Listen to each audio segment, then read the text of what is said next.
Hello दोस्तों, एक बार फिर स्वागत है आप सभी का मेरे यूट्यूब चैनल में। कैसे हैं आप सभी? प्लीज़ कमेंट बॉक्स में ज़रूर लिखिए और आप अपनी तैयारी किस प्रकार से कर रहे हैं। ये जानकारियां मैं आपको देते रहता हूं कि मध्य प्रदेश कर्मचारी चयन मंडल भोपाल द्वारा किस प्रकार की वैकेंसियां निकाली जा रही हैं। चूँकि अभी 2022 चल रहा है और ये 2022 दिन का आखिरी दिन है इस साल का, और अगले साल 2023 लगने वाला है। जी हाँ दोस्तों, 2023 में मध्य प्रदेश कर्मचारी चयन मंडल भोपाल द्वारा कई वैकेंसियां निकाली जा रही हैं, जिनमें से एक वैकेंसी निकाली गई है माध्यमिक शिक्षक पात्रता परीक्षा की। जी हाँ दोस्तों, मध्य प्रदेश कर्मचारी चयन मंडल भोपाल ने एक वैकेंसी का नोटिफिकेशन जारी किया है, लेकिन यह अभी पात्रता परीक्षा है। इसकी चयन परीक्षा भी होगी। इसको पास करना बहुत ज़रूरी हो गया है, तब जाकर के आप चयन परीक्षा दे सकते हैं। और ये एक शिक्षक भर्ती है, माध्यमिक शिक्षक भर्ती, और इसके अंतर्गत इन्होंने कई और वैकेंसियों को भी जोड़ दिया है। इसमें प्राथमिक शिक्षक भर्ती को भी जोड़ा गया है और इसका नोटिफिकेशन आ चुका है। देखिए, इसके जो फॉर्म भरने की जो तिथि है वो है आपकी 30/1/2023 और अंतिम तिथि है 13/2/2023। ये 30/1/2023 से फॉर्म भरना शुरू हो जाएंगे और 13/2/2023 तक इसके फॉर्म भरे जाएंगे। और इसकी जो परीक्षा होगी वो होगी आपकी 25/4/2023। 25/4/2023 से इसके फॉर्म भरना शुरू हो जाएंगे। परीक्षा जो ली जाएगी उसका पैटर्न अब बदल चुका है। जी हाँ दोस्तों, इसका परीक्षा का पैटर्न इन्होंने बिल्कुल बदल दिया है और अब ये परीक्षा और भी कठिन कर दी गई है। अब पास हो पाना लोगों के लिए बहुत मुश्किल हो जाएगा, क्योंकि इसका परीक्षा पैटर्न पूरा बदला हुआ है। चलिए जानते हैं परीक्षा पैटर्न में क्या बदलाव किया गया है। ये सारी चीज़ें आपको पता है, कितनी फ़ीस लगने वाली है और ये 2 पालियों में होती है। ये सारी चीज़ें तो पहले ही जैसी हैं, परंतु इसमें जो बदलाव किया गया वो बहुत महत्वपूर्ण है। अपन उसको देख लेंगे। थोड़ा शैक्षणिक योग्यता के बारे में जानते हैं। माध्यमिक शिक्षक परीक्षा के लिए पद का विवरण दिया गया है। माध्यमिक शिक्षक विषय शिक्षक के लिए पद श्रेणी हो गई है आपकी आप राजपत्रित, और इसमें जो शैक्षणिक योग्यता दी गई है वो लिखा है संबंधित विषय में स्नातक उपाधि तथा प्रारंभिक शिक्षा में 2 वर्षीय डिप्लोमा अथवा उसके समकक्ष। कहने का मतलब ये है कि आपके स्नातक होना चाहिए और आपके पास बीएड होना चाहिए। और इसके अथवा में भी और भी दिए गए, आप अपने अनुसार देख लेना। ये भी आप लोग को पता है कि अनुसूचित जाति, अनुसूचित जनजाति, अन्य पिछड़ा वर्ग, दिव्यांगजन और आर्थिक रूप से कमजोर लोगों के लिए 50% अंक लाना जरूरी है और अन्य के लिए 60% अंक लाना जरूरी है। और देखेंगे इसमें जो तनख्वाहें आपको मिलने वाली है, जो सैलरी मिलेगी वो 32,800 से प्लस महंगाई भत्ता है दिया गया है भर्ती नियम 2018 के अनुसार।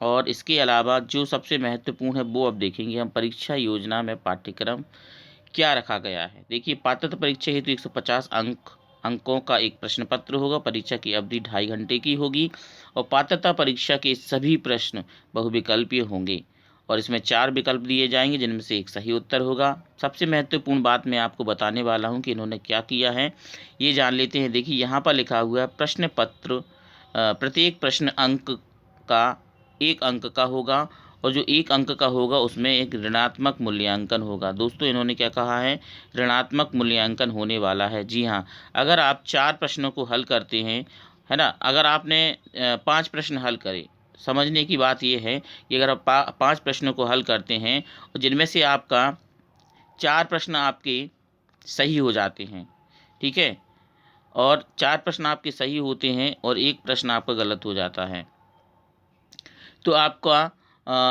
आगे के प्रश्नों को हल करेंगे। जब आप और 4 प्रश्नों को हल कर लेते हैं, टोटल आपने 8 प्रश्न हल किए और उनमें से अगर आपके 4 प्रश्न गलत हो गए और 4 प्रश्न सही हो गए, तो आपको 3 अंक मिलने वाले हैं।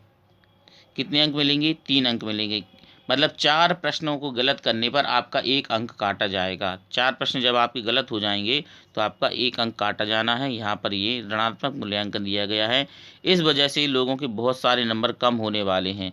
पहले क्या होता था कि लोग तुक्का मार के आ जाते थे कि कोई ना कोई आंसर तो हम लगा ही दें, हो सकता कि सही हो जाए, परंतु अब इस तरह से करना आपके लिए खतरनाक हो सकता है।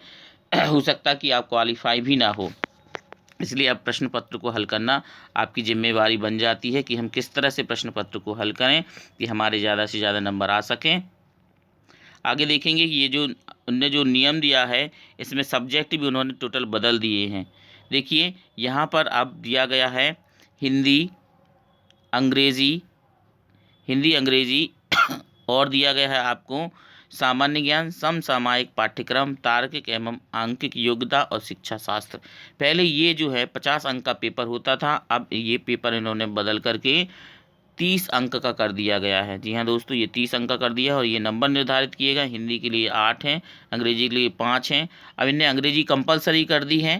पहले आप सब्जेक्ट चुन सकते थे, या तो हिंदी ले लो या अंग्रेजी ले लो, संस्कृत ले लो या फिर आप अंग्रेजी ले लो। इस तरह से एक ऑप्शन में दिया रहता था, परंतु ये सारी चीज़ें इन्होंने ख़त्म कर दी हैं। सामान्य ज्ञान और समसामयिक घटनाक्रम तार्किक योग्यता के लिए 7 अंक दिए गए हैं, शिक्षा शास्त्र के लिए इन्होंने 10 अंक। इस तरह से टोटल ये आपके 30 अंक हो जाते हैं। और दूसरा जो आपका वाह सेक्शन रहने वाला है, ये आपके विषय का होगा, जो आपका मेन विषय है।